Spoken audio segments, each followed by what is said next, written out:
عقدة من لساني يفقهوا قولي واجعل لي وزيرا من أهلي اللهم زينا بزينة الإيمان واجعلنا هداة مهتدين اللهم استعملنا بسنة الحق وشريعة الإسلام اللهم اجعلنا من الذين يستمعون القول فيتبعون أحسنه اللهم وفقنا لما تحب وترضى من القول والفعل والعمل والنية والبذل إنك على كل شيء قدير اللهم إنا نعوذ بك من الفتن ما ظهر منها وما بطن اللهم صل وسلم وبارك على نبينا محمد صلى الله عليه وسلم وصلى الله تعالى على سيد الكائنات وأكرم المخلوقات صلاة تثبت الغايات. میرے واجب الاحترام امت مسلمہ کے میرے معزز مسلمان بھائیوں، عزیز دوستوں،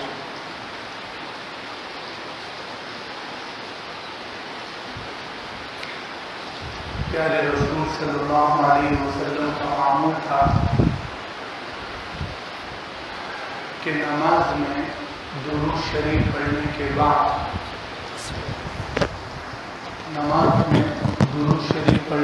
بعد اور سلام پھیرنے سے قبل اکثر و بیشتر آپ صلی اللہ علیہ وسلم یہ دعا پڑھا کرتے تھے: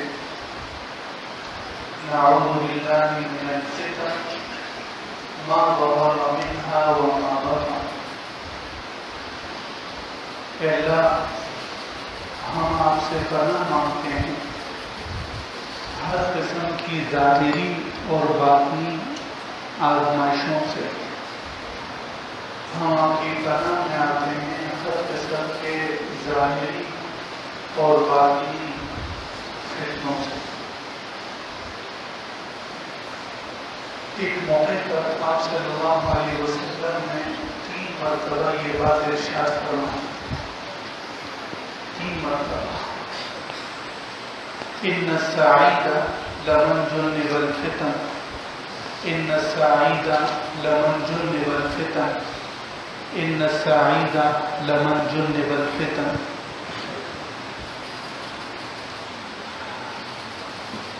کہ اس دنیا کا کامیاب ترین انسان، خوش نصیب انسان، سعادت مند انسان وہ ہے جو فتنوں اور آزمائشوں سے بچا لیا جائے، جو فتنوں اور آزمائشوں سے بچا لیا جائے، جو فتنوں اور آزمائشوں سے بچا لیا جائے.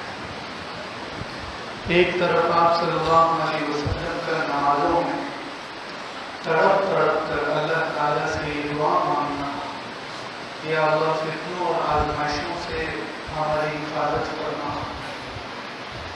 اور دوسری طرف آپ صلی اللہ علیہ وسلم کا بطور ضابطہ اور بطور قانون یہ بات ارشاد فرمانا کہ اس کائنات کا سعادت مند انسان وہ ہے جو فتنوں اور آزمائشوں سے معمور اور محفوظ ہے. اور پھر اسی حدیث میں آپ صلی اللہ علیہ وسلم نے ارشاد فرمایا: فَمَنِ ابْتُلِيَ فَصَبَرَ فَوَافَ.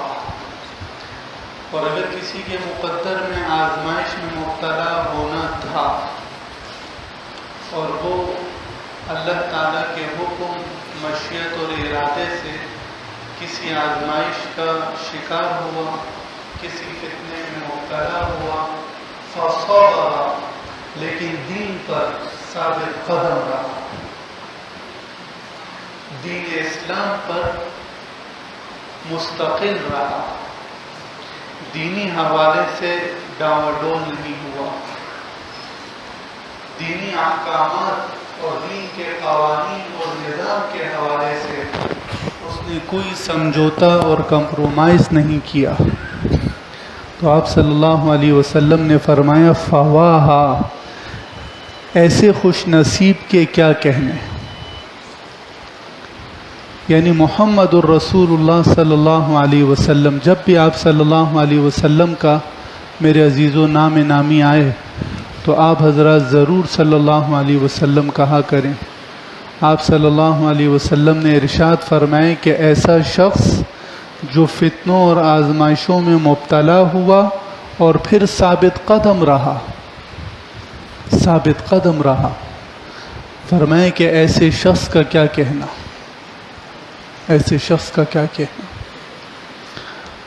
حضرت انس فرماتے ہیں رضی اللہ تعالی عنہ، آپ صلی اللہ علیہ وسلم کے بڑے ہی چہیتے، لاڈلے اور جلیل القدر صحابہ تھے، اور وہ صحابہ کرام جنہوں نے آپ صلی اللہ علیہ وسلم کے صحابہ کرام میں بالکل آخر میں وفات پائی ہے، ان میں جو چند نام نمایاں ہیں، ان میں ایک نمایاں نام حضرت انس ابن مالک کا ہے. یہ وہ جلیل القدر صحابی ہیں کہ ان کی والدہ 10 سال کی عمر میں آپ صلی اللہ علیہ وسلم کی خدمت میں ان کو لے آئیں، اور ان کی والدہ نے ایک موقع پر آپ صلی اللہ علیہ وسلم سے درخواست کی کہ اللہ کے رسول میرے بیٹے انس کے لیے آپ دعا کر دیں. تو اللہ کے رسول صلی اللہ علیہ وسلم نے ہاتھ اٹھائے اور ہاتھ اٹھا کر یہ دعا فرمائی، اللہم اکثر مالہ وعمرہ وولدہ، او کما قال النبی صلی اللہ علیہ وسلم، پروردگار انس کے مال میں، آل اولاد میں اور عمر میں برکت عطا فرما. یہ 10 سال آپ صلی اللہ علیہ وسلم کی خدمت میں رہے، 10 سال، اور فرماتے ہیں کہ ان 10 سالوں میں آپ صلی اللہ علیہ وسلم نے ما قال لی اف، کبھی مجھے اف تک نہیں کہا. ان 10 سالوں میں آپ صلی اللہ علیہ وسلم نے مجھے کسی کام کے کرنے کا، گھریلو کام کے کرنے کا کہا، میں نے اپنے بچپن کی وجہ سے وہ کام نہیں کیا. تو آپ صلی اللہ علیہ وسلم نے یہ نہیں فرمایا کہ انس وہ کام تم نے کیوں نہیں کیا. اور اگر کسی بچپنے میں کوئی کام میں کر گزرا تو آپ صلی اللہ علیہ وسلم نے مجھے یہ نہیں فرمایا لما فعلتا، انس یہ کام تم نے کیوں کیا.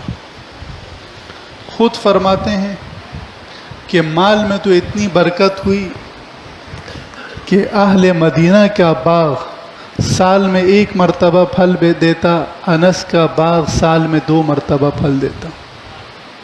یہ آپ صلی اللہ علیہ وسلم کی دعا کی برکت تھی.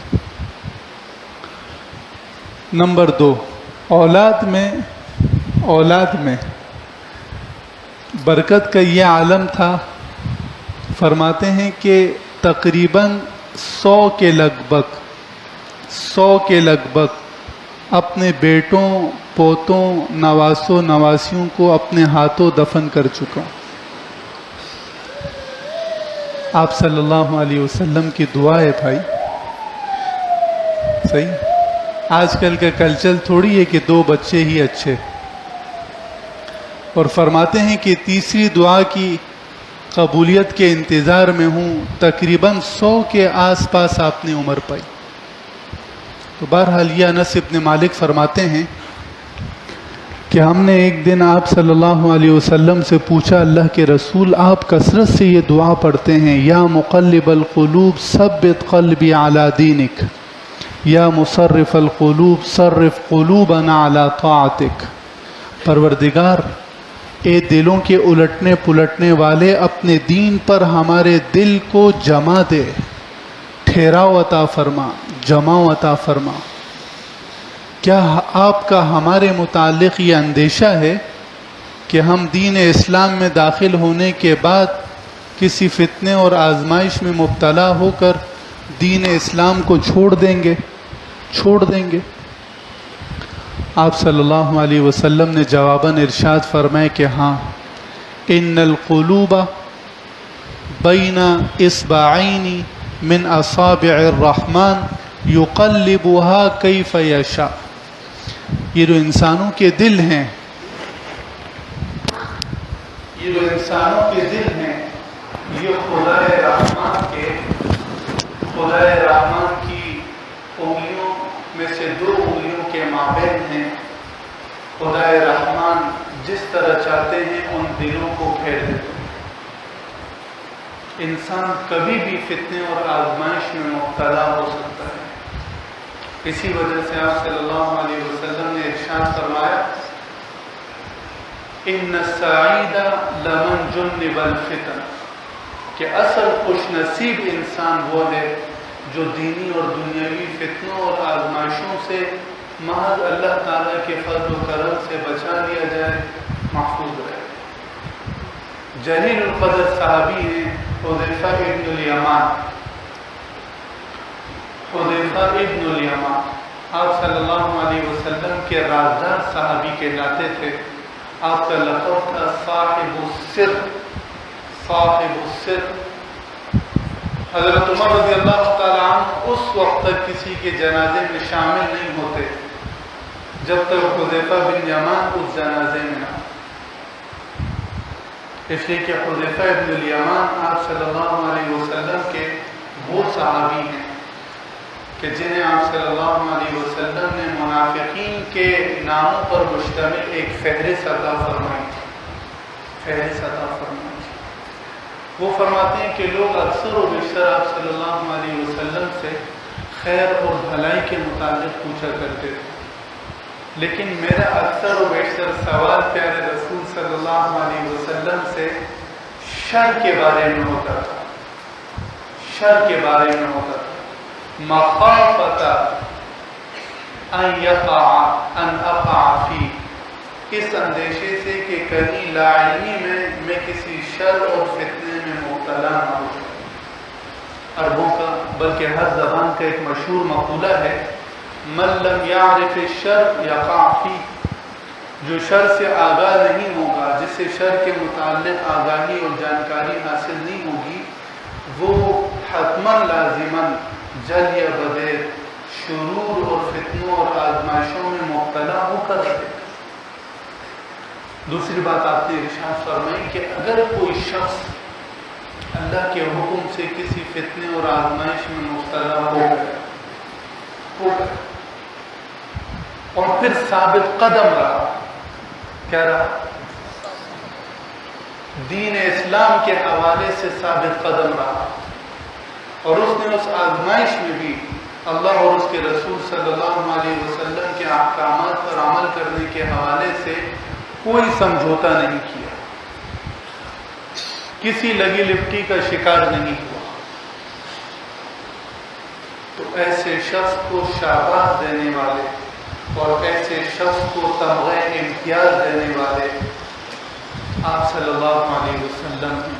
آپ نے فرمایا فواہ فواہ، شاباش ہے ایسے مسلمان کے اوپر، آفرین ہے ایسے مسلمان کے اوپر، خوش نصیب اور خوش قسمت ہے یہ مسلمان جو کسی فتنے اور آزمائش میں مبتلا ہو کر ثابت قدم رہا.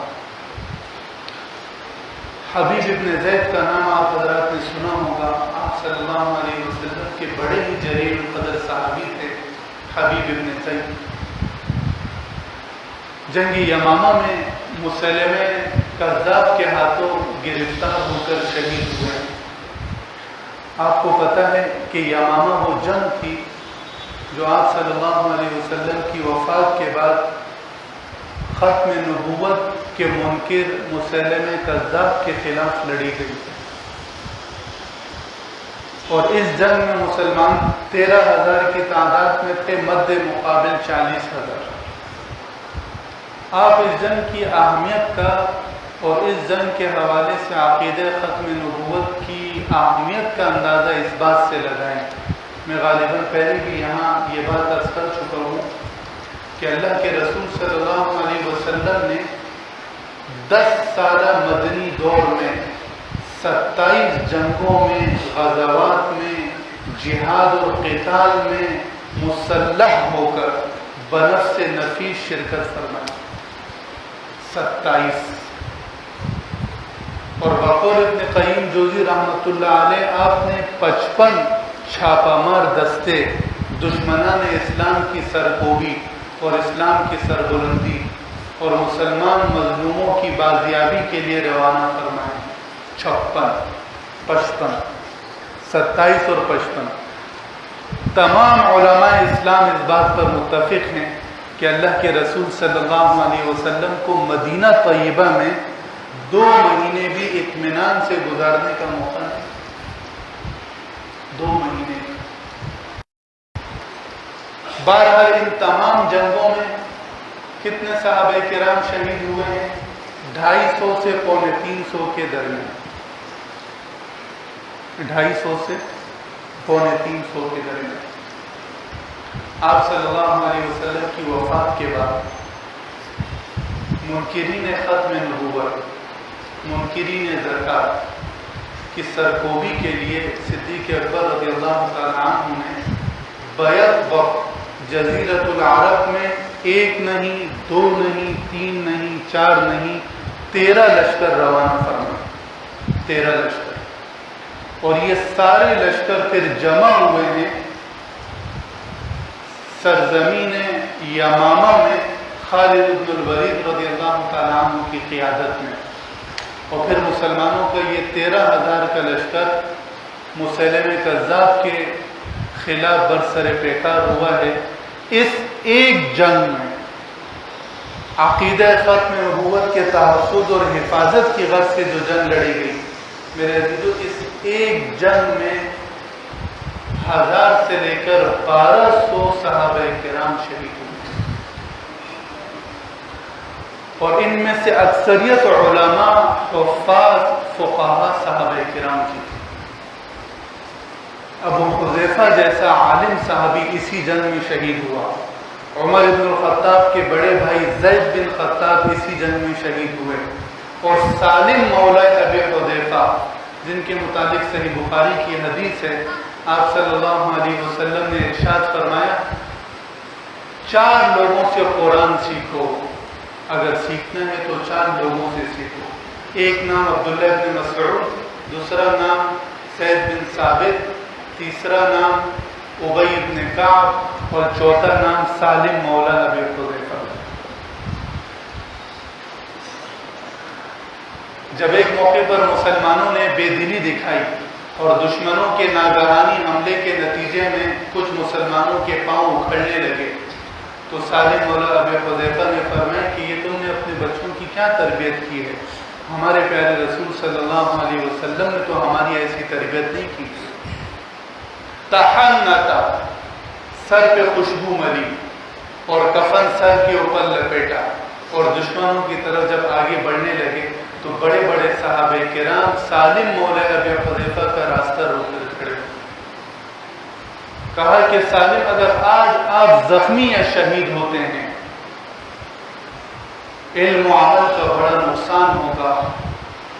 آج ہر مسلمان آپ کے علم، آپ کے تقوی اور آپ کی للہیت اور بزرگی کا محتاج ہے. خدا را آپ آگے نہیں بڑھے. سالم مولا ابی حذیفہ کے الفاظ ہیں، بئس انا حامل القرآن، اگر اس موقع پر میں پسپائی اختیار کروں تو روئے زمین پر مجھ سے بدترین عالم اور حافظ اللہ تعالیٰ کے نزدیک پھر کوئی نہیں. فقاتل حتی استشہد، لڑتے رہے یہاں تک کہ اپنی جان اللہ تعالیٰ کے یہاں قربان کر. اسی جنگ میں ایک مرحلے میں حبیب بن زید مسیلمہ کذاب کے ہاتھوں گرفتار ہوئے، اور حبیب بن زید کو مسیلمہ کذاب نے کہا اتشہد انی رسول اللہ، اتشہد ان محمد رسول اللہ، کیا تم اس بات کی گواہی دیتے ہو کہ محمد صلی اللہ علیہ وسلم اللہ کے رسول ہیں؟ حبیب بن زید نے کہا اشہد ان محمد عبدہ ورسولہ، میں اس بات کی گواہی دیتا ہوں کہ آپ صلی اللہ علیہ وسلم اللہ تعالیٰ کے رسول ہیں. مسیلمہ نے کہا اتشہد انی رسول اللہ، کیا تم اس بات کی بھی گواہی دیتے ہو کہ میں اللہ کا رسول ہوں؟ تو حبیب ابن زید نے جواب فرمایا لا اسمع، میں سنتا نہیں، مجھے تمہاری آواز نہیں آ رہی۔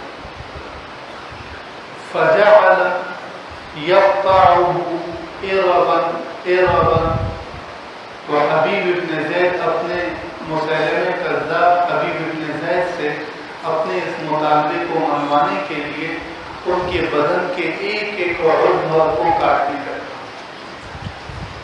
پہلے ایک ہاتھ کاٹا، پھر دوسرا ہاتھ کاٹا، پاؤں کاٹا، حتی استشہد، یہاں تک کہ یہ صحابی جلیل ثابت قدمی کے ساتھ فتنے اور آزمائش میں مبتلا ہونے کے باوجود ثابت قدمی کے ساتھ اس دنیا سے رخصت ہوا۔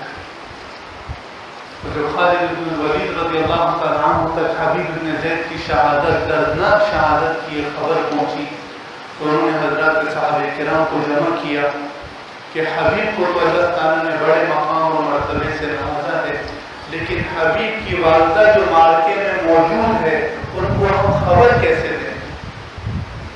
اتنے میں والدہ کو کچھ شدھ بدھ ہو گئی کہ میرے بیٹے کے ساتھ کچھ ہوا ہے۔ آ گئی خالد بن الولید کے پاس اور پوچھا کہ حبیب کا کیا معاملہ ہے؟ سنے مسیلمہ کذاب نے اس کو گرفتار کیا تھا۔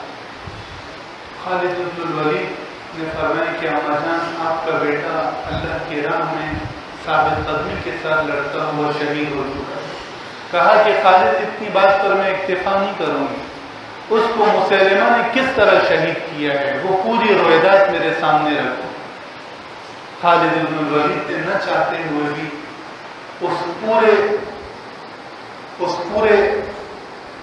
پوری منظر کشی کی۔ تو ماں نے جب اپنے بیٹے کی یہ دردناک شہادت کی روایات سنی تو جو جملہ ان کی زبان سے نکلا ہے آج وہ ہمارے اس موضوع سے تعلق رکھتا ہے۔ حبیب ابن زید کی والدہ کی زبان سے یہ جملہ نکلا، میری مائیں بہنیں بھی سنیں اور میں اور آپ بھی سنیں۔ فرمایا کہ لہذا اليوم ربیتہ، میں نے اپنے بیٹے حبیب ابن زید کی اسی دن کے لیے تربیت کی تھی اور میں نے اپنے بیٹے کو اسی دن کے لیے دودھ پلایا۔ جنگ قادسیہ میں حضرت خنسہ رضی اللہ تعالیٰ عنہ کے 4 بیٹے شہید ہوئے ہیں، اور جس دن شہید ہو رہے تھے اس جلیل القدر ماں نے رات کو اپنے 4 بیٹوں کو اپنے سامنے بلایا اور ان کے سامنے اشعار میں ایک تقریر کی۔ غضب کی شاعرہ تھی حضرت خنسہ رضی اللہ تعالیٰ عنہ۔ بہرحال ایک شعر میں انہوں نے یہ کہا کہ دیکھو، اسلام اور کفر کا معرکہ برپا ہے، اہل حق کے پرچار کے لیے میدان عمل میں اترے ہوئے ہیں اور اہل باطل کی سربلندی کے لیے میدان عمل میں اترے ہوئے ہیں۔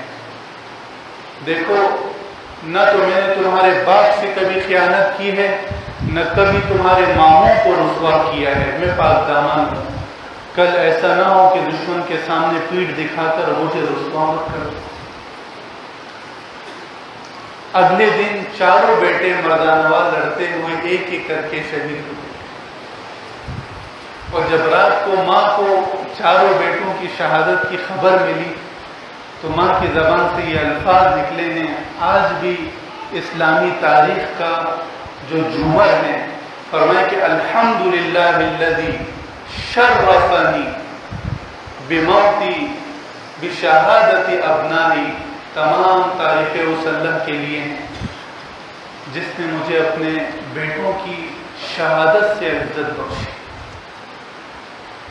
یہ ہے کہ جو فتنوں میں مبتلا ہو پھر ثابت قدم رہے۔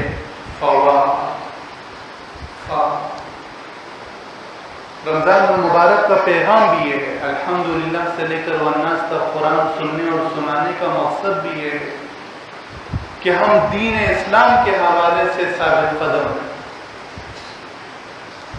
روزے کا مقصد مقصد بھی یہ ہے لعلکم تتقون، تاکہ تمہارے اندر دینی پختگی پیدا ہو، دینی تسلط پیدا ہو۔ ہم دنیا و ما فی دنیا کے مفادات کو اللہ اور اس کے رسول صلی اللہ علیہ وسلم کے حکم کے مقابلے میں جوتی کی نوک کے برابر بھی حیثیت نہیں ہے۔ کاش اس درجے کا ہمیں ایمان ملے۔ عبداللہ بن حذافہ سہمی جلیل القدر صحابی ہیں رضی اللہ تعالیٰ عنہ۔ حضرت عمر رضی اللہ تعالیٰ عنہ کے دور میں ایک جہاد اور غزہ میں رومیوں کے ہاتھوں، عیسائیوں کے ہاتھوں گرفتار ہوئے۔ اگر اس وقت کی معلوم دنیا کو دو حصوں میں تقسیم کیا جائے تو مشرقی دنیا کے اوپر فارسیوں کی حکومت تھی اور مغربی دنیا کے اوپر رومیوں اور عیسائیوں کی حکومت تھی۔ اور آپ صلی اللہ علیہ وسلم نے غزوہ خندق کے موقع پر یہ پیشن گوئیاں کی تھی کہ ایک وقت ایسا آئے گا کہ اللہ تعالیٰ فارس کو توڑیں گے، ایک وقت ایسا آئے گا کہ اللہ تعالیٰ کیسر کو توڑیں گے۔ جب کیسر ہلاک ہو جائے گا فلا قیصر بعد وَإِذَا هَلَكَ قَيْصَرُ فَلَا قَيْصَرَ بَعْدَ، پھر تا قیامت تک اس خاندان سے کوئی اسلام اور مسلمانوں کے خلاف سر اٹھانے والا وجود میں نہیں آئے گا۔ یہ پیشن گوئیاں آپ صلی اللہ علیہ وسلم نے ایسے موقع پر کہی تھی کہ اس موقع کی منظر کشی قرآن کی سورۃ الاحزاب نے یہ کی ہے، هُنَالِكَ ابْتُلِيَ الْمُؤْمِنُونَ وَزُلْزِلُوا زِلْزَالًا شَدِيدًا، کہ مسلمان سب آزمائشوں میں مبتلا تھے۔ آنکھیں دماغ چکرا گیا تھا، وَبَلَغَتِ الْقُلُوبُ الْحَنَاجِرَ، کلیجے منہ کو آ رہے تھے، خوف کا یہ عالم تھا۔ کئی دن سے صحابہ کرام بھوک اور افلاس میں مبتلا تھے، اور پوری اسلامی عمارت اور پوری اسلامی ریاست مدینہ کا دشمنان اسلام اور ان کے اتحادی لشکروں نے تینوں طرف سے احاطہ کیا ہوتا، تینوں طرف سے 1400-1500 کے لگ بھگ صحابہ کرام تھے۔ کچھ صحابہ علیہ السلام کے پاس ہے، اللہ کے رسول دعا کریں، بھوک بہت ستا رہی ہے، اور اپنے پیٹ سے کپڑا دامن ہٹا کر پتھر دکھایا، پتھر۔ آج تو ہمیں یہ بات بھی مجھے اب تک سمجھ میں آج سے 6-7 سال پہلے آئی تھی، اس سے پہلے مجھے بھی سمجھ میں نہیں آئی تھی کہ انسان بھوک میں پتھر باندھے تو اس سے اس کو کیا فائدہ ہوگا، بعد تھوڑا بہت سہارا ملتا ہے۔ صحابہ دامن ہٹاتے، سب کے جسم پر ایک پتھر بندھا ہوتا۔ آپ صلی اللہ علیہ وسلم نے جب اپنا دامن اٹھایا، ایک کے بجائے 2 پتھر۔ یہ ہوتے ہیں قائد، یہ ہوتے ہیں پیشوا، یہ ہوتے ہیں رہبر و رہنما۔ خدا کے لیے کسی کو رہبر و رہنما چننے سے پہلے 1,00,000 مرتبہ سوچا کریں، اس لیے کہ آپ صلی اللہ علیہ وسلم کا فرمان ہے کہ میری امت میں سب سے بڑا فتنہ، حتیٰ کہ دجال سے بھی بڑا فتنہ، وہ گمراہ پیشواؤں کا فتنہ ہوگا، گمراہ رہبروں اور رہنماؤں کا فتنہ ہوگا، الائمۃ المضلین۔ تو اس موقع پر آپ صلی اللہ علیہ وسلم کے پاس صحابہ ہے، اللہ کے رسول ایک چٹان ٹوٹ نہیں رہی۔ آپ علیہ السلام موقع واردات پر بنفس سے نفیس تشریف لے گئے، اور کدال لے کر چٹان پہ جب مارا تو اس سے کچھ چنگاری اڑی۔ آپ نے فرمایا کہ شام کے محلات دکھائے گئے ہیں، روم فتح ہوگا۔ دوسرا کدال مارا، فرمایا کسرا فتح ہوگا۔ تیسرا کدال مارا، فرمایا کہ یمن فتح ہوگا۔ صحابہ کرام نے فرمایا آمنا وسلمنا، آپ صلی اللہ علیہ وسلم کی ہر بات پر ہمارا ایمان یہ ہوتا رہے گا۔ اور اسی موقع پر جو منافقین تھے وہ آپس میں سرگوشیوں کے عالم میں کہنے لگے کہ ہم قضاء حاجت کے لیے بیت الخلا جا نہیں سکتے، اور محمد اپنے ساتھیوں کو یہ کہہ کر مطمئن کر رہے ہیں کہ روم فتح ہوگا، کسرا فتح ہوگا، یمن فتح ہوگا۔ تو بہرحال حضرت عمر رضی اللہ تعالیٰ عنہ کا جب دور آیا تو آپ صلی اللہ علیہ وسلم کی یہ تینوں پیشن گویاں صحابہ کرام نے سر کی آنکھوں سے پوری ہوتے ہوئے دیکھی۔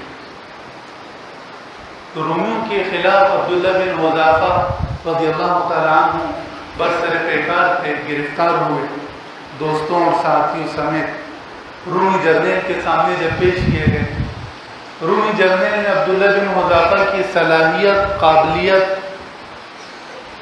کو دیکھتے ہوئے کہا کہ میں تمہیں آزاد بھی کر دیتا ہوں اور تمہیں اپنی بادشاہت میں شریک بھی کرتا ہوں اور اپنی حسین جمیل دوشیزہ بیٹی سے تمہارا نکاح بھی کرتا ہوں، شرط یہ ہے تنصر، نصرانی اور عیسائی بن۔ آج تو میرا مسلمان سیاسی پناہ کے لیے اپنے آپ کو قادیانی اور شیعہ ڈکلیئر کر دیتا ہے، عیسائی ڈکلیئر کر دیتا ہے، زکوٰۃ سے بچنے کے لیے اپنا دین مذہب نظریہ بدل لیتے ہیں۔ اور عبداللہ بن حذافہ سہمی رضی اللہ تعالیٰ عنہ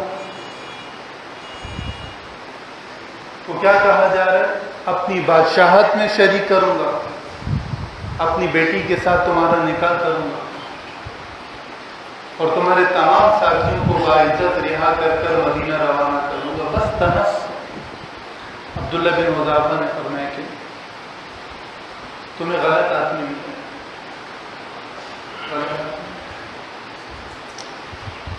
اللہ کرے آج کا مسلمان ایسا ہو کہ کوئی اس سے یہ توقع ہی نہیں رکھے کہ یہ قرآن اور سنت کے مقابلے میں میری طرفداری کرے گا، یہ میری حمایت کرے گا، یہ اللہ اور اس کے رسول کے احکامات کو نظر انداز کر کر یہ میرے ساتھ سمجھوتا اور کمپرومائز کرے گا۔ مسلمان ایسا ہونا چاہیے۔ بادشاہ نے کہا نہیں مانتے، اس نے کہا نہیں مانتے۔ بادشاہ نے کہا کہ تیل گرم کرو، تیل گرم کیا گیا اور بعض مورخین نے لکھا ہے کہ تیل بھی زیتون کا تیل تھا، عام تیل نہیں تھا، اس لیے کہ زیتون کے تیل کے جلانے میں جو شدت اور تیزی ہوتی ہے وہ عام تیلوں میں نہیں ہوتی۔ جب وہ تیل کھولنے لگا تو حذیفہ عبداللہ بن حذافہ سہمی کے ایک ساتھی کے متعلق بادشاہ نے حکم دیا کہ اس کو اس کھولتے ہوئے تیل میں ڈالیں۔ اب اس مجاہد صحابی تابعی کو جب لے جایا جانے لگا، بادشاہ نے پھر پیشکش کی، میری بات مان لو ورنہ تمہارا ساتھی جائے گا۔ عبداللہ بن حذافہ نے فرمایا کہ عبداللہ بن حذافہ سہمی کے سامنے اس کے دوست کو کھولتے ہوئے تیل میں ڈال دیا۔ صحابہ فرماتے ہیں کہ ہم سر کی آنکھوں سے دیکھ رہے تھے، چمڑا گلا، گوشت گلا اور ہڈیاں چمکنے لگی، ہڈیاں چمکنے لگی۔ بادشاہ نے کہا کہ اب عبداللہ کو لے جاؤ۔ جب عبداللہ بن حذافہ سہمی کو لے جایا جانے لگا، جب وہ اس کڑائی کے قریب پہنچے تو رونے لگے۔ سپاہیوں نے بادشاہ کو کہا کہ رو رہا ہے، شاید موت سے ڈر گیا۔ بادشاہ نے کہا میرے پاس لاؤ۔ ان بادشاہوں کو اور برسر اقتدار لوگوں کو اپنی ساگ دھاک اور برم ہر قیمت پر رکھنے کا بڑا ایک خمار ہوتا ہے۔ جب عبداللہ بن حذافہ سہمی کو بادشاہ کے پاس لایا گیا تو بادشاہ نے کہا ہاں میری بات مانتے ہو؟ ڈر گئے۔ کہا کہ ڈرا نہیں ہوں، موت سے ڈر کر نہیں رو رہا ہوں، میں سوچ یہ رہا ہوں کہ میری تو صرف ایک جان ہے جو آنن فانن ختم ہو جائے گی۔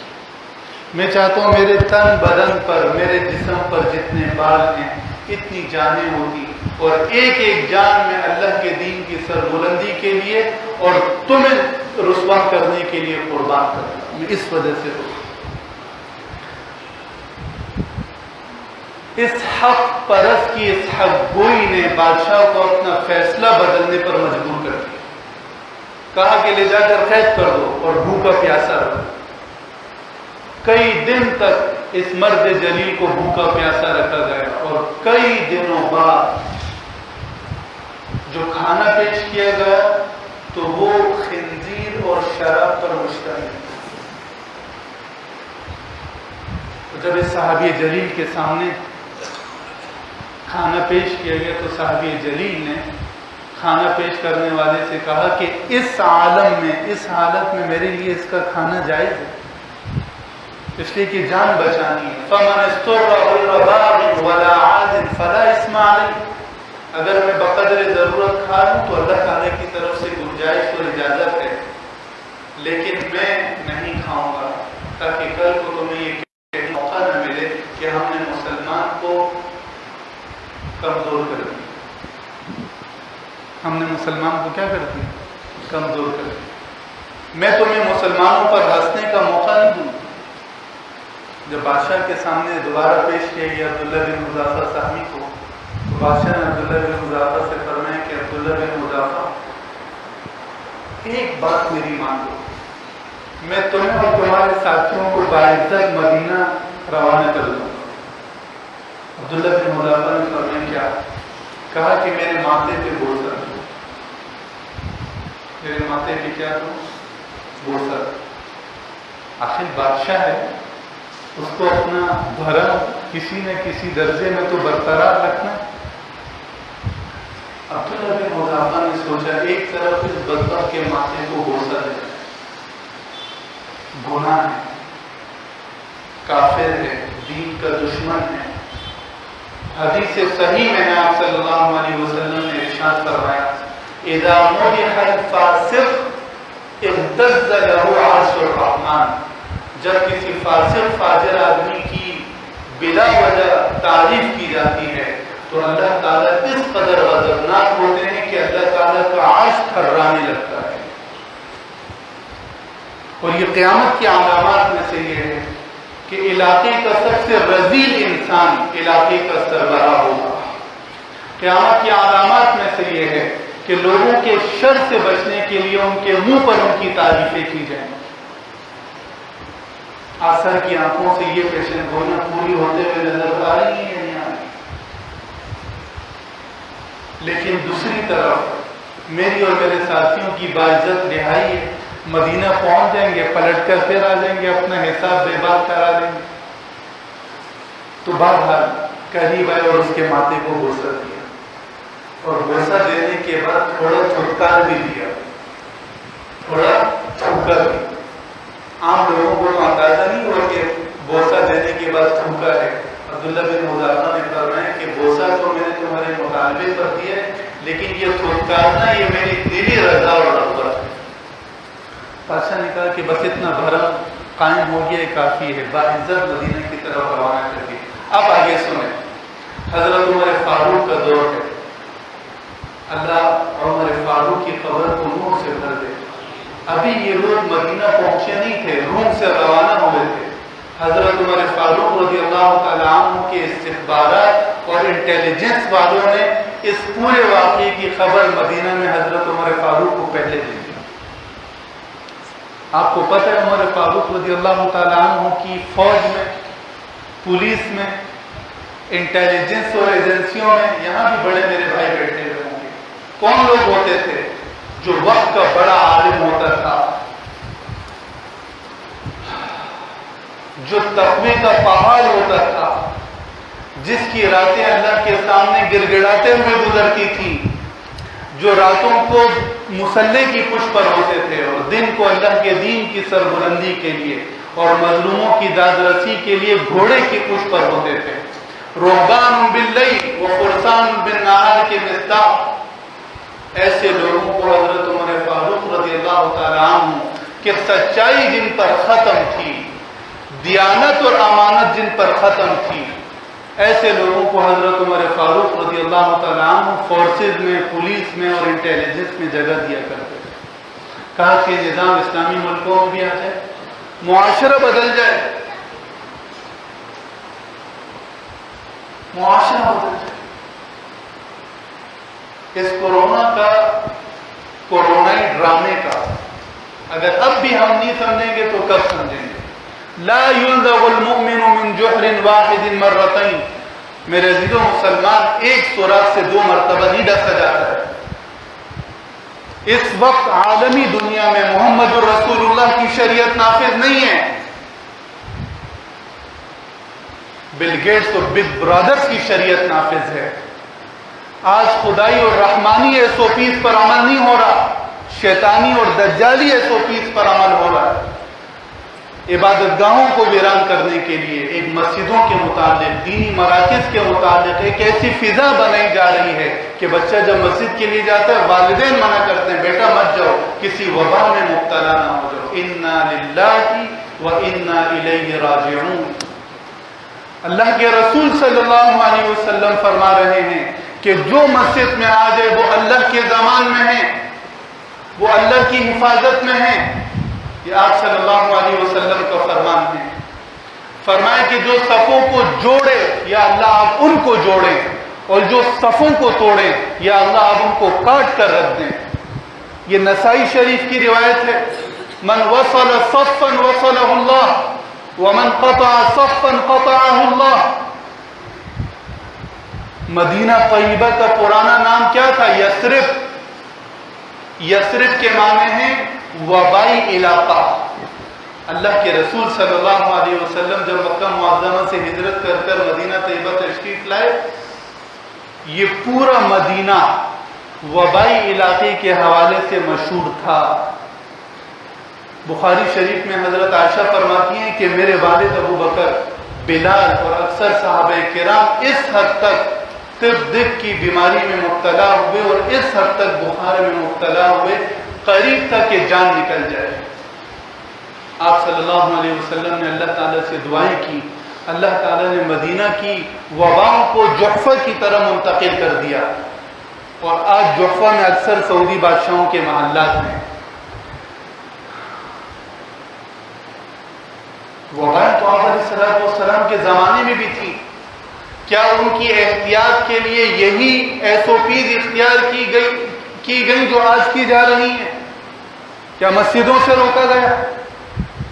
1617 ہجری میں طاعون امواس میں 70,000 ایک روایت کے مطابق اور 25,000 ایک روایت کے مطابق مسلمان شہید ہوئے. طاعون امواس میں ابو عبیدہ ابن الجراح جیسا انسان اس طاعون امواس میں شہید ہوا ہے. معاذ ابن جبل شہید ہوئے, بڑے بڑے کبار صحابہ شہید ہوئے. معاذ ابن جبل رضی اللہ تعالیٰ عنہ کے 2 درجن سے زائد خاندان کے افراد طاعون امواس میں شہید ہوئے. کیا صحابہ کرام نے یہ احتیاطیں کی تھی جو آج ڈنڈے کے زور پر مسلمانوں کے اوپر مسلط کی جا رہی ہیں؟ جو دین اس وقت نہیں تھا میرے عزیزوں, وہ آج بھی نہیں ہوگا. جو خیر اور بھلائی اس وقت نہیں تھی وہ آج خیر اور بھلائی نہیں بن سکتی ہے. 6 صدی ہجری میں 14ویں عیسوی میں ایک عالمی وبا پھوٹی. اٹالیا سے شروع ہوئی, رفتہ رفتہ اس نے پورے یورپ کو گھیر لیا, اور اس وقت کے محتاط اندازے کے مطابق 3 سے 4 کروڑ لوگ اس وبائی مرض میں مرے ہیں. 3 سے 4 کروڑ لوگ, تقریباً آدھے سے زیادہ یورپ فنا ہو چکا. اور پھر اس وبائی مرض نے یورپ سے شمالی افریقہ کی طرف سفر شروع کیا, اور جب سرزمین مصر میں, اس لیے کہ شمالی افریقہ کا پہلا ساحلی شہر ہے مصر, جب مصر میں اس وبا کے اثرات پھیلنے لگے تو اس زمانے کے ربانی علماء نے متفقہ یہ فیصلہ کیا کہ تمام مسلمان اپنے بیوی بچوں سمیت مسجدوں میں ڈیرے ڈال دیں. تمام مسلمان اپنے بیوی بچوں سمیت مسجدوں میں ڈیرے ڈال دیں. اور اس زمانے کے ربانی عالم فرماتے ہیں کہ ہم اپنے بیوی بچوں سمیت مسجدوں میں ہم نے ڈیرے ڈال دیے. اللہ تعالیٰ نے ہمیں وبا سے محفوظ رکھا, اور مسجدوں میں اللہ تعالیٰ کے سامنے روئے گڑ گڑائے. آہستہ آہستہ اس وبا کا زور ٹوٹتا رہا اور یہ وبا ختم. آج مسجدوں سے روکا جا رہا ہے. آج مسجدوں سے رکا کیچڑ تھی، بارش تھی، آپ علیہ الصلوۃ والسلام نے فرمایا گھروں صلوا فی رحالکم، گھروں میں نماز پڑھ لو۔ کیا یہ حدیث آج کسی کو سمجھ میں آئی؟ یہ 1400-1450 سال کے ربانی علماء کے سامنے یہ حدیث نہیں؟ ہم جب یہ پڑھتے ہیں تو سال میں درجنوں مرتبہ یہ حدیث ہمارے سامنے آتی ہے۔ وہ یہ تھا کہ سر کی آنکھوں سے ایک چیز نظر آ رہی ہے، سر کی آنکھ، وہمیات کی بنیاد پر، توہم کی بنیاد پر آپ علیہ السلام کا یہ فیصلہ نہیں تھا کہ صلوا فی رحالکم، صلوا فی رحالکم۔ آزمائشوں کا دور ہے میرے عزیزوں، آزمائشوں کا دور ہے۔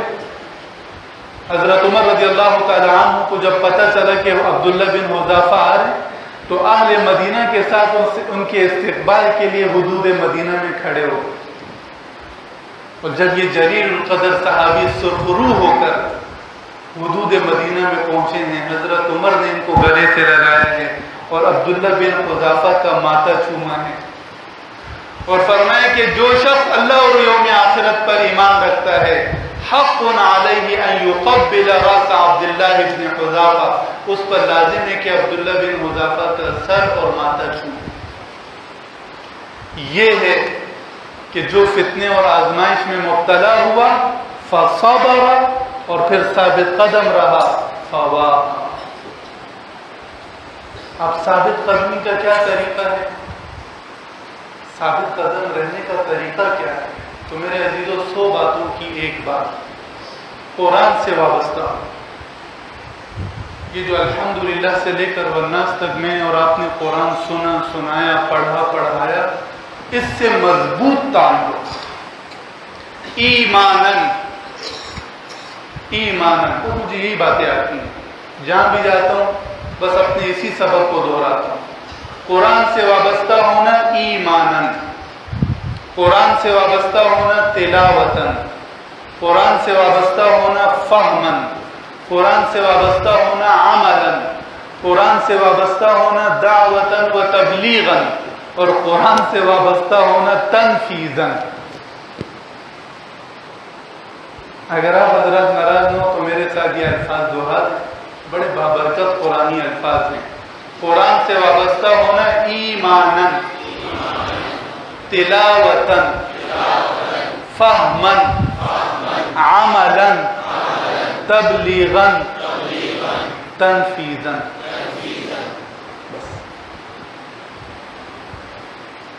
حضرت علی فرماتے ہیں کہ ایک موقع پر آپ علیہ السلام نے ارشاد فرمایا کہ ایک وقت ایسا آ جائے گا کہ فتنوں کی کثرت ہوگی، اور میں اللہ کے رسول مل مخرج منہا، ان فتنوں سے سرخرو ہو کر نکلنے کا راستہ کیا ہے؟ اللہ کے رسول صلی اللہ علیہ وسلم نے فرمایا کتاب اللہ، اللہ کی کتاب، اللہ کی کتاب، اللہ کی کتاب۔ اب قرآن سے وابستہ ہونا ایمان کے اعتبار سے کہ ہمارا مضبوط ایمان ہو اور دل و دماغ میں یہ حقیقت راسخ ہو کہ میری آل اولاد کی، میری ملک و ملت کی، تمام انسانوں کی، دونوں جہانوں کی کامیابیاں قرآن سے وابستہ ہونے میں ہیں۔ یہ ایمان ہوگی نمبر 1۔ نمبر 2، قرآن کی شب و روز تلاوت، قرآن کی شب و روز تلاوت۔ بابا صحیح حدیث ہے، بخاری مسلم کی متفقہ حدیث ہے، ایک حرف پر 10 نیکی، شب و روز تلاوت۔ نمبر 3، قرآن کو سمجھنا۔ نمبر 3، مجھ سمیت آپ میں سے ہر ایک شخص کے اوپر میرے عزیزوں لازم ہے جتنا وقت میں اپنے کاروباری کھاتے کو دیتا ہوں نا اور آمدن اور اخراجات کو نوٹ کرنے میں لگاتا ہوں، کم از کم اتنا وقت تو میں قرآن کے سمجھنے میں لگاؤں۔ کیا کریں؟ یہ تو اللہ تعالی کی طرف سے میرے اور آپ کے نام پر خطوط ہیں، خطوط کسی محبوب کا اگر خط آئے تو اس کے پڑھنے میں کتنا مزہ آتا ہے. حسین ابن علی یعنی زین العابدین فرمایا کرتے تھے کہ یہ قرآن یہ تو اللہ تعالیٰ کے حدود ہیں ہمارے نام پر. سلف صالحین راتوں کو قرآن میں غور کرتے اور دن میں اس غور اور تدبر کی بنیاد پر قرآن کو عملی جامہ پہناتے. یتدبرون باللیل ویتفقدونها فی النہار. قرآن کو سمجھنا. سمجھو گے نہیں سمجھو گے؟ سمجھنے کی کوشش کریں گے. جہاں درس قرآن ہو ہر مسجد میں درس قرآن کا اہتمام. ربانی مستند علماء کرام کے ذریعے قرآن کریم کے دروس کا ایک منظم سلسلہ اس کی حوصلہ افزائی ہو, اس کو فروغ دینے کی, پروان چڑھانے کی, ترقی دینے کی کوششیں ہوں. ایسا نہ ہو کہ یہاں درس قرآن شروع ہو اور وہاں پر میں رفو چکر ہو جاؤں 9-2-11 ہو جائے. ایک آیت بھی اگر میں سمجھ لوں کیا نقصان ہے یار, کیا نقصان ہے. اور نمبر 4 قرآن پر عمل. سمجھ کس کے لیے؟ عمل کے لیے. لوگوں پر اپنی علمیت جھاڑنے کے لیے نہیں, لوگوں پر اپنی علمی داد ساتھ قائم کرنے کے لیے نہیں, عمل کے لیے. عمل. عبداللہ بن مسعود فرماتے ہیں کہ قرآن نازل ہوا تھا عمل کے لیے. لوگوں نے صرف پڑھنے پڑھانے کو ہی عمل بنا لیا. قرآن نازل ہوا تھا کہ اس کے حلال کو حلال سمجھا جائے, حرام کو حرام سمجھا جائے, اور قرآن کو ایک دستور نظام حیات سمجھ کر زندگی گزاری جائے. لیکن لوگوں نے صرف اس کے پڑھنے پڑھانے کو کیا بنا لیا؟ عمل بنا لیا. یہی عبداللہ ابن مسعود آگے فرماتے ہیں. ابھی کیا کرتے ہیں؟ یہی عبداللہ ابن مسعود رضی اللہ تعالیٰ عنہ فرماتے ہیں کہ ایک حافظ صاحب کھڑے ہو کر الحمدللہ سے لے کر والناس تک پورا قرآن پڑھ لیتے ہیں. ما يسقط منه حرفا واحدا وقد اسقط العمل كله. الحمدللہ سے لے کر والناس تک حافظ جانا قرآن پڑھے گا, ایک لفظ بھی نہیں چھوڑے گا. اگر چھوڑے گا تو سامع زندہ باد, وہ کہاں چھوڑنے دے گا. لیکن عمل کی دنیا میں صفر, عمل کی دنیا میں صفر. 4 باتیں. نمبر 5 قرآن کی طرف لوگوں کو بلانا. جو مسجد کے ذمہ داران ہیں, کسی بھی مسجد کی انتظامیہ ہو, کسی بھی مسجد کی, یہ مسجد کی انتظامیہ میں آنا یہ 2 دھاری تلوار ہے. اگر اس ذمہ داری کا ہم نے حق ادا نہیں کیا اور مسجد کو لوگوں کی دینی تعلیمی تربیت کا مرکز نہیں بنایا اور مسجد کو ہدایت کا مرکز نہیں بنایا اور مسجد کو ہم نے یہ حیثیت نہیں دلوائی کہ یہاں سے ملک اور ملت کی خیر کے فیصلے ہوں, لوگوں کی بھلائی کے فیصلے ہوں, تو اس میں امام اور مسجد کی انتظامیہ کل قیامت کے دن نمایاں حیثیت سے, نمایاں مجرمین کی حیثیت سے رب العالمین کے سامنے پیش ہوں, رب العالمین کے سامنے پیش ہوں. یہ بڑی بھاری ذمہ داری ہے.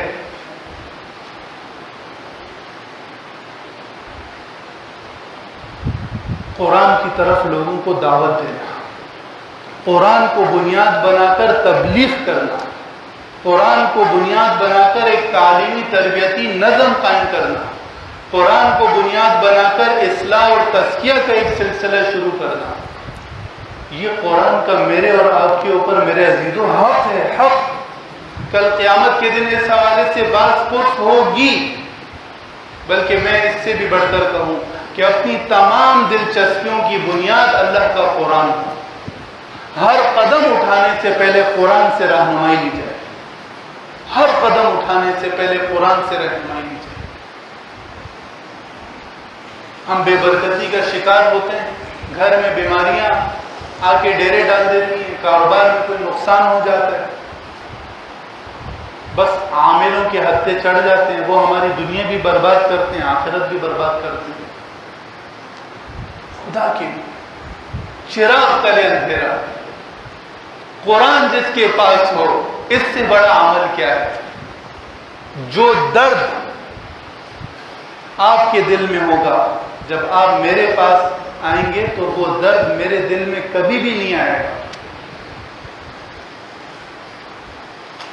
میں نے بس آپ کی مجبوری سے فائدہ اٹھا کر آپ کو مطمئن کر کر رخصت کر دینا ہے. یا رب میری پیری میں زور رہنے دے، چشم عالم کو کور رہنے دے.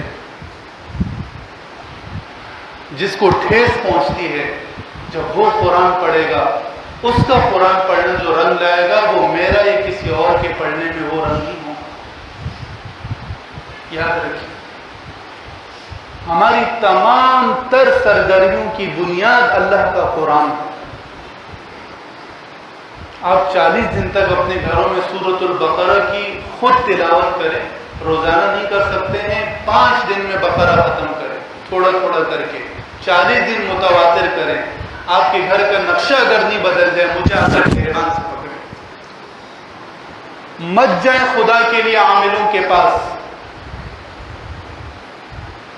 کچھ کیسز میرے سامنے ہیں، آپ یقین کریں جو طریقہ علاج ہمارا ایک مسلمان یہ آسیب اور جادو وغیرہ سے لوگوں کو تحفظ دینے کے لیے اختیار کر رہا ہے، یہ سب طریقے علاج ہندوانہ ہیں. ہندوازم میں جو طریقہ علاج تھا، آج کے عاملین، کیا دیوبندی، کیا بریلوی، کیا شیعہ، کیا اہل حدیث، سب اس لعنت میں مبتلا ہیں. الا ماشاء اللہ، مگر یہ کہ اللہ تعالیٰ کسی پر رحم کرے. مت جائیں، خدا کے لیے مت جائیں. قرآن سب سے بڑا عمل ہے. آپ صلی اللہ علیہ وسلم کے اوراد اذکار سب سے بڑا عمل ہے. بلا وجہ کسی پر بدگمانی نہیں کریں کہ اس نے تعویذ کر دیا ہوگا. سب سے بڑا عمل میں خود اس وقت کرتا ہوں جب اپنی آنکھوں کو غلط استعمال کرتا ہوں، اپنے کانوں کو غلط استعمال کرتا ہوں، اللہ کی نافرمانی کرتا ہوں، حلال و حرام کے فرق کو نظر انداز کر کر آمدنی کے اسباب اور وسائل بڑھانے کی کوشش کرتا ہوں. میں اپنے پاؤں نہیں بلکہ اپنے سر پر خود کلاڑی مار. جب میری مائیں بہنیں بے پرد نکلتی ہیں یا پردے کے تقاضوں کو نظر انداز کر کے گھروں سے نکلتی ہیں، اور جب ہمارے گھروں میں جاندار کی تصاویر آویزہ ہوتی ہیں، فحاشی اور یعنی پر مشتمل اسباب اور وسائل کا بے دریغ استعمال ہوتا ہے، تو پھر ایسے گھرانوں میں فرشتے کہاں سے آئیں گے؟ ایسے گھرانوں میں تو پھر شیطان اور شیطانی قوتیں ہی ڈیری ڈالیں گے. اگر روئے زمین کے اولیاء اللہ جمع ہو جائیں، خدا کی قسم آپ کی زندگی کو اور آپ کے گھریلو سکون کو واپس نہیں لا سکتے جب تک میں خود اپنے آپ کو نہیں بدلوں. لیکن میں چاہتا ہوں کہ مولوی صاحب کو 500 روپے دوں، 1000 روپے دوں، اور اپنے تمام معاملات چوپٹ کیا کرا لوں؟ درست کرا لوں. حاشا وکلا. اس دن ایک بھائی مجھ سے الجھ گیا کہ یار میں آپ کے پاس آیا کہ آپ استخارہ کر دو، آپ استخارہ نہیں کر. میں نے کہا بھائی استخارہ کرتے ہیں، استخارہ کروانا نہیں ہوتا ہے، استخارہ خود کرتے ہیں. بولا نہیں ٹیلی فون پہ فراہم مولوی صاحب ناف اٹھا دیتے ہیں، بٹھا دیتے ہیں، آپ استخارہ نہیں کر سکتے ہو.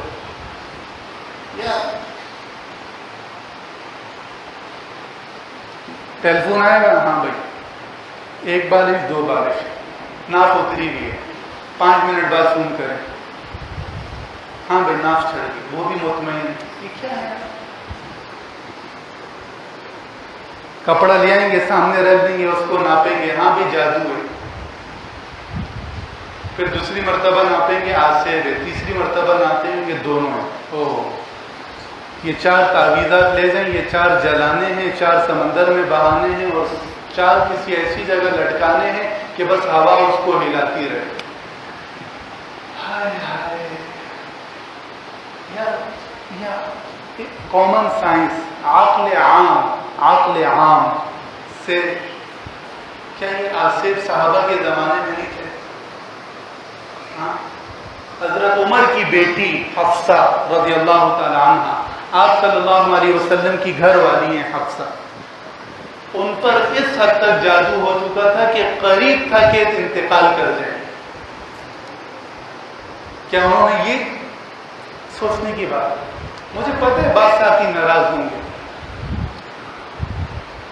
اگر دنیا میں آپ مجھ سے ناراض ہو جائیں اور اس وقتی ناراضگی کے بدلے میں اللہ تعالیٰ ہمیں آخرت کی ہمیشہ کی آزمائشوں سے بچا لیں، یہ کوئی بڑا نقصان نہیں ہے. سمجھ میں آیا؟ کوئی بڑا نقصان نہیں. کیا حضرت حفصہ نے یہ کیا تھا؟ آپ علیہ الصلوۃ والسلام پر لبید ابن عاصم بخاری شریف کا واقعہ ہے، اس نے اپنی بیٹیوں سمیت جادو کیا تھا، اور اس جادو کا اثر آپ علیہ الصلوۃ والسلام پر 6 مہینے سے لے کر 1 سال تک رہا. دنیاوی معاملات میں آپ کھانا کھا لیتے لیکن ایسا محسوس ہوتا کہ کھانا نہیں کھایا. آپ اپنے گھر والوں سے ملاقات نہیں کرتے لیکن محسوس ایسا ہوتا کہ ملاقات کر چکے. دینی معاملات میں نہیں، دنیاوی معاملات میں ایسا ہو جاتا ہے. کہ آپ علیہ الصلوۃ والسلام نے یہ طریقہ علاج تجویز کیا تھا، کپڑے لے کر پہنچ جاؤ، اور مردوں کے نہیں عورتوں کے بھی کپڑے. یا واہ حمیہ، کہاں گئی غیرت یار؟ مسلمان کی حمیت کہاں گئی، غیرت کہاں گئی؟ کہ وہ گھر والوں کے کپڑے کسی غیر محرم کے سامنے رکھ رہے ہیں. اس تصور سے انسان ایک مسلمان کے رونگٹے کھڑے ہو جانے چاہیے. آپ لوگ خوش ہیں، میں بھی خوش ہوں. ہمارے گھر میں خیر و برکت آ جائے گی، آصف ختم ہو جائیں گے، خدا کی قسم ختم ہو جائے. پھر مجھے آپ بتاؤ 40 دن تک متواتر سورۃ البقرہ پڑھیں، گھر والوں کو پڑھائیں، گناہوں سے بچیں. یہ تصاویر آویزہ ہیں، ختم کر دیں. بلا کسی شرعی معقول عذر کے تصویر سازی کی لعنت سے خدا را بچیں، اور خصوصاً دینی اجتماعات اور پروگرامات کو بچائیں. حلال و حرام کے مابین حد تک امکان میں فرق کرنے کی کوشش کرو. کسی کا حق نہیں دباؤ، مظلوم کے مقابلے میں ظالم کا ساتھ نہیں دوں. ماتحتوں پہ ظلم اور بڑوں کی چمچہ گیری، اس ظلم کو میں چھوڑ دوں، اس گناہ کو چھوڑ دوں. ہمارے معاشرے کا بڑا ظلم، جو ماتحت ہے اس کو اور دباؤ، اور جو صاحب حیثیت ہے اس کی چمچہ گیری. تملق، کفر کے بعد اللہ کے عذابوں میں بڑا عذاب وہ کسی کی چمچہ گیری کرنا ہے. دنیاوی مفادات کے لیے، دنیاوی خطرات اور اندیشوں سے بچنے کے لیے. ہمارے پھپھا ہیں، سرکاری بڑے عہدے سے ریٹائر ہوئے. بات سمجھ میں آ رہی ہے؟ وہ بھی محفل میں کہنے لگے کہ ہماری سروس کا حاصل ماتحتوں پہ ظلم اور بڑوں کو خوش کرنا. ہماری پوری 30-33 سالہ سروس کا حاصل خلاصہ کیا ہے؟ ماتحتوں کو دباؤ، بڑوں کی چمچہ گیری. یہ کتنا بڑا ظلم ہے، یہ کتنا بڑا گناہ ہے. اس پر اللہ غضبناک ہوتے ہیں، اس پر اللہ غضبناک ہوتے ہیں. جو خود کھاؤ اپنے معاشرے کے پسماندہ لوگوں کو کھلاؤ، جو خود پہنو ان کو پہناؤ. جو سہولیات میں اپنے لیے پسند کر رہا ہوں، میرے ایمان کا تقاضا یہ ہے کہ میں اپنے مسلم بھائی کے لیے بھی پسند کروں. تو ہماری تمام تر سرگرمیوں کی میرے ایمانی بھائیوں دوستو، وہ کیا ہو؟ اللہ کا قرآن. اور چھٹی بات، میرا اور بھائی کا جھگڑا ہو جائے، اب اس کا حل، اس کے حل کے لیے میں اللہ کے قرآن کی طرف دوڑوں کہ آؤ یار قرآن کے مطابق فیصلہ کرو، اس کے مطابق فیصلہ کرو. یہ قرآن کا میرے اور آپ کے اوپر حق ہے. اگر میں قرآن کے متوازی کسی نظام، چاہے وہ پنچایت کی صورت میں ہو، جرگے کی صورت میں ہو، کچہری کی صورت میں ہو، کسی بھی عنوان سے ہو، اگر میں قرآنی نظام اور قانون کے مقابلے میں قرآن کے متوازی کسی نظام سے اپنے معاملات کو حل کروں گا، تو کل قیامت کے دن قرآن کی طرف سے اور اللہ کے رسول صلی اللہ علیہ وسلم کی طرف سے میرے اوپر فرض جرم عائد ہوگی. کتنی باتیں ہو گئی؟ 6. قرآن پر ایمان، قرآن کی تلاوت، قرآن کو سمجھنا، قرآن پر عمل کرنا، قرآن کی طرف لوگوں کو دعوت دینا، اپنی تمام سرگرمیوں کی بنیاد اللہ کے قرآن کو بنانا. اور اگر 2 بھائیوں میں، 2 خاندانوں میں، میاں بیوی میں، 2 کاروباریوں میں صحیح ہے. ارے امام اور مقتدیوں میں بات سمجھ میں آ رہی ہے. ویسے امام اور مقتدی میں کبھی کھڑا ہو ہی نہیں سکتا. لڑائی جھگڑا وہاں پہ ہوتا ہے جہاں پر دو ہم حیثیت لوگ ہوں. بات سمجھ میں آ رہی ہے. آج کل اماموں کو تو آپ لوگوں نے ایسا نچوڑ کے رکھ دیا ہے. بات سمجھ میں آ رہی ہے. اس دن مولوی صاحب مجھے کہتے ہیں کہ کمیٹی والوں نے مجھے وارننگ دی ہے، اگر آئندہ لمبی نماز پڑھائی ہم آپ کو فارغ کر دیں گے. سبحان اللہ سبحان اللہ. ایک مؤذن بیچارے نے اقامت لمبی دے دی، اس کی کلاس لے لی کہ آپ نے اقامت میں 1.25 منٹ لگائے. یہ کیا ہے؟ یہ اچھا نہیں ہے. اللہ نے آپ کو مسجد کی خدمت کا موقع دیا ہے، آپ خدا کا شکر ادا کریں کہ اللہ تعالیٰ نے آپ صلی اللہ علیہ وسلم کی نیابت اور کسی نہ کسی درجے میں جانشینی کا ہمیں موقع دیا ہے. مسجد کو ہدایت کا مرکز بنانے میں اپنے کردار ادا کریں.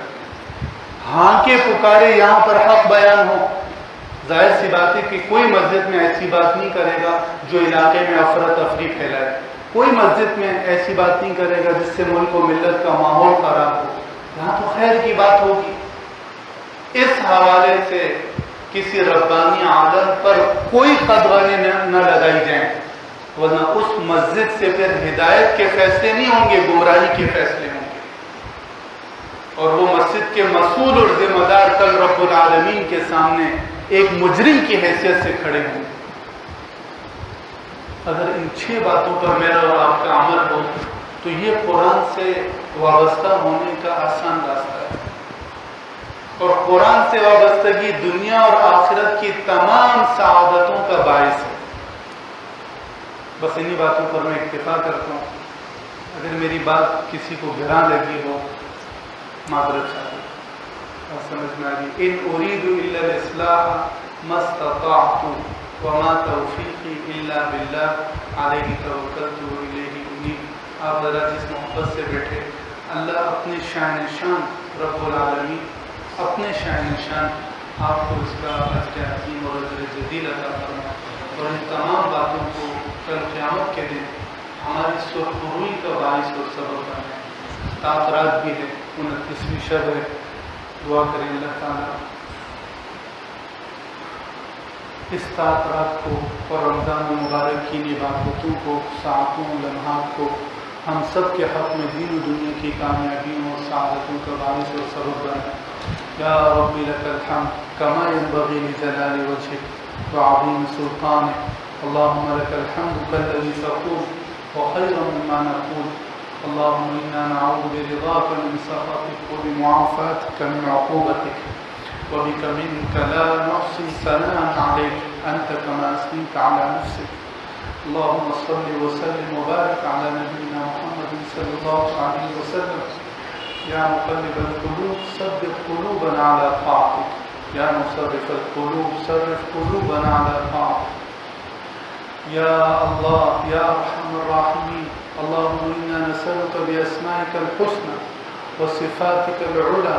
اللهم ربنا آتنا في الدنيا حسنة وفي الآخرة حسنة وقنا عذاب النار.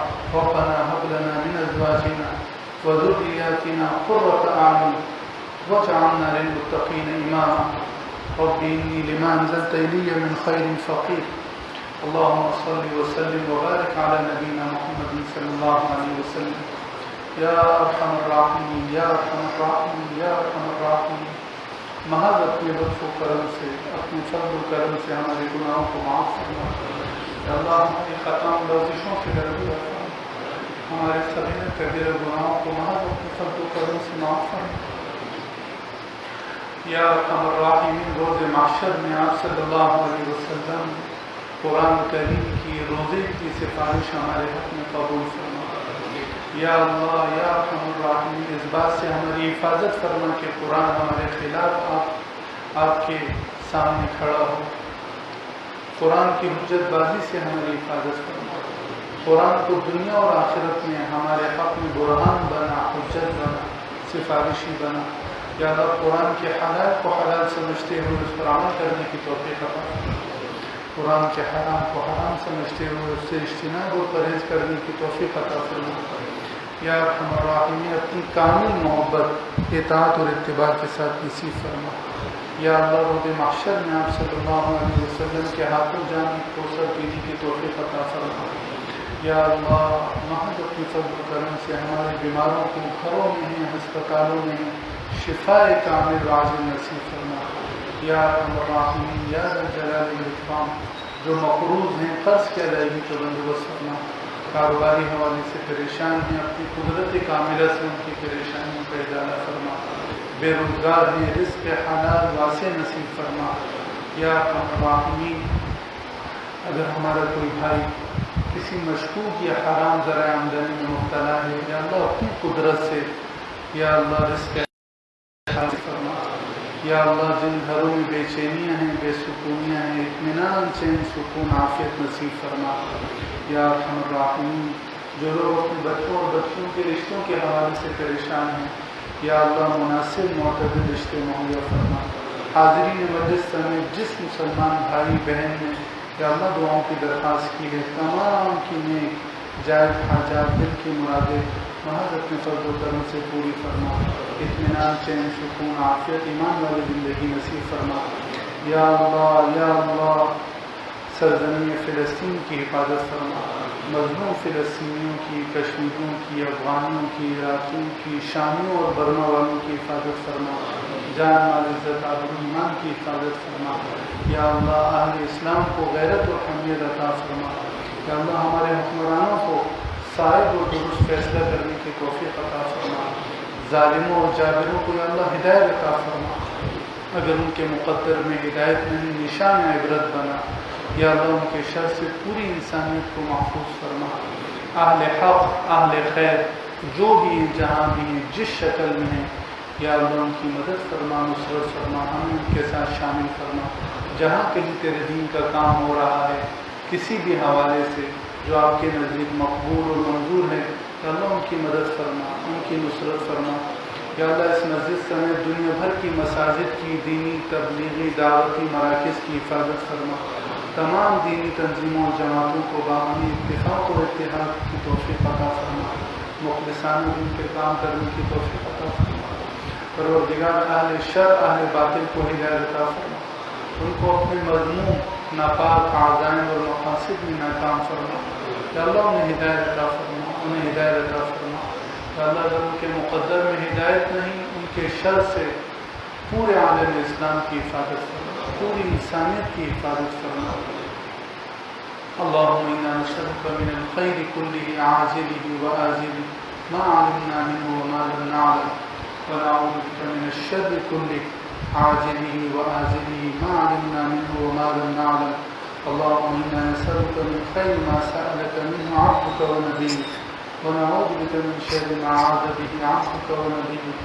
اللهم نسألك الجنة وما قرب إليها من قول أو عمل ونعوذ بك من النار وما قرب إليها من قول أو عمل ونسألك أن تجعل كل قضاء قضيته لي خيرا.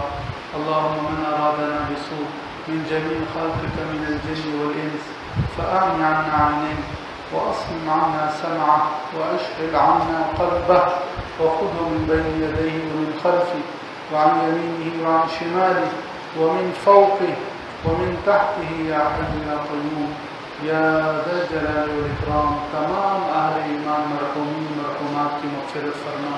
تمام اہل ایمان مرحومین